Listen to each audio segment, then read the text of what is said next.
Hello students, let us take next chapter proportions, direct and inverse. अब देखो direct और inverse proportion में एक डिफरेंस होता है कि अगर हमारे पास जैसे दो प्रक्रियाएं हैं, तो अगर हम एक आर्टिकल को इंक्रीज करते हैं तो दूसरा आर्टिकल भी इंक्रीज हो जाता है। कोई मान लो इक्वेशन है, उसके अंदर अगर हम एक पार्ट को इंक्रीज करते हैं, राइट हैंड साइड को इंक्रीज करते हैं, तो लेफ्ट में भी इंक्रीज हो जाएगा। उसको बोलते हैं डायरेक्ट प्रोपोर्शन। जैसे हम कहते हैं कि भाई 5 kg ऑफ शुगर कॉस्ट्स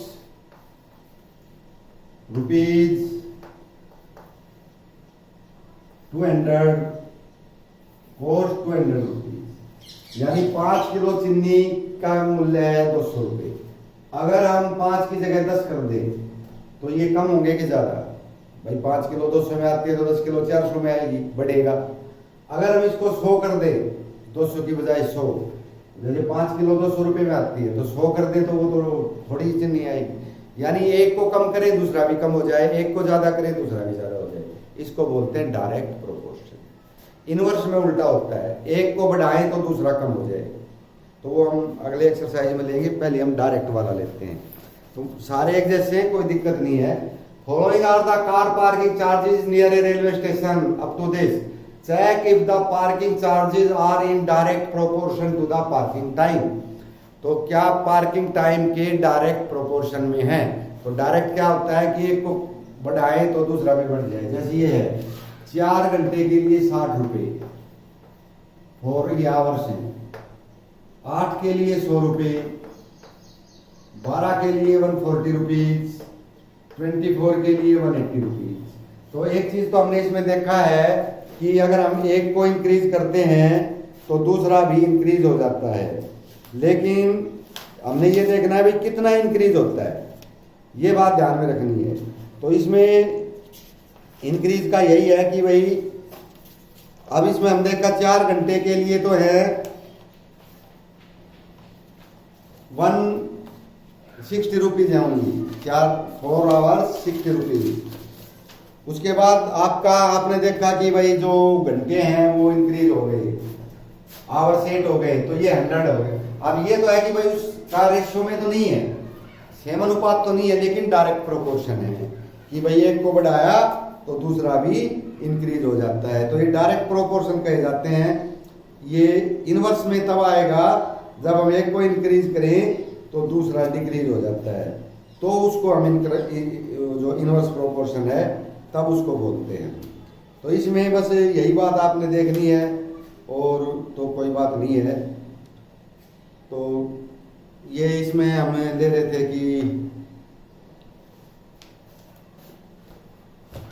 इसमें पूछा गया था following are the car parking charges, check if the parking charges are in direct proportion to the parking time. तो डायरेक्ट प्रोपोर्शन में देखना है, जैसे 4 घंटे के लिए 60 रुपीज है, तो 1 घंटे के लिए कितने बने इसके हिसाब से 50 रुपीज। इसमें 1 घंटे के लिए कितने बने 12.5, ये तो 15 बनेंगे, इसमें 12.5 बनेंगे, इसमें और कम बनेंगे, इसमें और कम बनेंगे। तो हम क्या कहेंगे, ये डायरेक्ट प्रोपोर्शन नहीं है। तो डायरेक्ट प्रोपोर्शन वही होता है भी जितना उसको इंक्रीज करें दूसरा उतना इंक्रीज हो जाए उसी मल्टीप्लाई में। और इंक्रीज तो हो रहा है भाई, ये 8 में 100 है, 12 में 140 है, 24 में 180 इंक्रीज हो रहा है, लेकिन कितना उस वे में तो नहीं है। इसमें अगर हम 1 घंटे का चार्ज निकाले 15 रुपये आता है, इसमें करते हैं तो 12.5 रुपये आता है, इसमें और कम आएगा, इसमें और कम आएगा। तो चार्जेस कम होते चले जा रहे हैं 1 घंटे के लिए। तो इसका मतलब it is not a direct proportion. तो इसको हम कहेंगे डायरेक्ट प्रोपोर्शन नहीं। A mixture of paint is prepared by mixing 1 part of red pigment. Paint का बनाते हैं तो एक कलर होता है, वो काफी गाढ़ा होता है, गहरा होता है, स्ट्रेंथ वाला होता है, कंसंट्रेट होता है, और एक बेस होता है। उसमें डालते हैं तो सारे पानी को वो जो बेस है उसको वैसा ही कर देता है लाल रंग में, उसको पिगमेंट बोलते हैं। तो ये कहता है एक पार्ट हमने पिगमेंट डाला 8 पार्ट बेस में। In the following table find the part of base that need to be added. तो इजी है ये, जैसे एक पार्ट में हमने 8 पार्ट बेस में एक पार्ट डालना है। अगर 4 पार्ट पिगमेंट है तो 8 टाइम्स है ना ये, तो इसको भी 8 टाइम्स कर दो 32, इसको भी 8 टाइम्स कर दो 56, इसको भी 8, सबको 8 टाइम्स करते चले जाएंगे, तो ये तो टेबल भर जाएगी। In question number 2 above, if one part of red pigment requires 75 ml of base, how much red pigment should be mix with 1800 ml of base. तो इसमें हमने क्या करना है, 2 बातें निकलेंगी, पिगमेंट बेस, पिगमेंट बेस, सीधा लिख लो आप। अब इसने कहा है कि if one part of red pigment requires 75 ml, एक पार्ट पिगमेंट है 75 ml बेस है, हाउ मच, अब आपका 1800 ml बेस है तो पिगमेंट कितना आएगा। इसने कहा है एक पिगमेंट पार्ट के लिए 75 पार्ट बेस के होने चाहिए ml, और इसमें कितने पार्ट पिगमेंट के आएंगे कि बेस बनेगा 1800, तो ये आपने बताना है। तो हमें इसमें x मान लेते हैं इसको। पहले हमने इसको ये देखना है कि ये डायरेक्ट प्रोपोर्शन है या इनवर्स प्रोपोर्शन है। तो डायरेक्ट में क्या है, जैसे हमने कहा अगर एक पार्ट पिगमेंट में 75 ml बेस चाहिए, तो अगर 1800 ml बेस है यानी इससे ज्यादा है तो पिगमेंट भी ज्यादा चाहिए। सीधी बात है भाई, एक मान लो बर्तन में हम कुछ मिला रहे हैं, कोई कलर मिला रहे हैं, तो कलर का वैसा ही रंग रखने के लिए अगर 1 लीटर में जितना कलर मिलाया है तो 2 लीटर अगर उसको बनाएंगे तो दुगना कलर मिलाना पड़ेगा, तो वो डायरेक्ट प्रोपोर्शन होता है। तो हमने बताना है it is direct proportion, direct proportion है, और डायरेक्ट प्रोपोर्शन में होता है, अब इसका हमने एक वो फार्मूला लगाना है, तो जो पिगमेंट है हमारा वो x मान रखा है हमने, ठीक है, तो x हमने मान रखा है, तो इसमें हम कहेंगे 1/75 इज इक्वल टू x/1800, ये डिवाइड करना होता है, this by this is equal to this by this, ये डायरेक्ट प्रोपोर्शन है। ये इधर चला जाएगा तो x की वैल्यू आएगी 1800 डिवाइडेड बाय 75। अब अगर इसको हम कर लें 25 से काट देंगे, 3 से काट देंगे 24, तो x की वैल्यू आई 24, तो हम कहेंगे 24 पार्ट पिगमेंट इज नीडेड, हमें नीड होगी 24 पार्ट ऑफ पिगमेंट की, ये पार्ट हमें नीड, हमें आवश्यकता होगी। तो ये डायरेक्ट प्रोपोर्शन के हैं, ये सारे क्वेश्चन इसी प्रकार से हैं। एक आध और दे लेता हूं मैं बीच बीच में से, जैसे छठा है, इन ए मॉडल ऑफ शिप, जैसे बहुत बड़ा जहाज होता है हम उसका छोटा मॉडल बना के रख देते हैं। दी मास्ट इज 9 मीटर हाइट, तो जो उसकी ऊपर झंडा लगाने की मास्ट होती है ना, डंडा लगा रहता है, उसकी हाइट पूछ रखी है, तो वो है 9 सेंटीमीटर, वो 9 सेंटीमीटर इसमें है मॉडल में, यानी जो जहाज का हमने मॉडल बनाया उसकी 9 सेंटीमीटर है मास्ट, तो हमने उसी प्रोपोर्शन में रखा है जिसमें जहाज लेंथ का प्रोपोर्शन वही रखा है। While the mast of actual ship is 12 metre 12 metre, लेकिन जो वास्तव में जहाज है उसकी है 12 मीटर 12 मीटर ऊंची है, उसको हमने मॉडल में कन्वर्ट किया तो 9 सेंटीमीटर ऊंची है।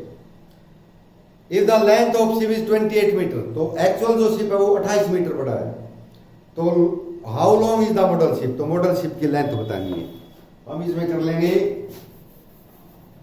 एक तो हमारे पास लेंथ आई, एक मास्ट height I, mast height length, mast height length, बिल्कुल जैसे मैंने पहले लिखा, दो चीज हमने जो एक दे रखी है, एक निकालनी है।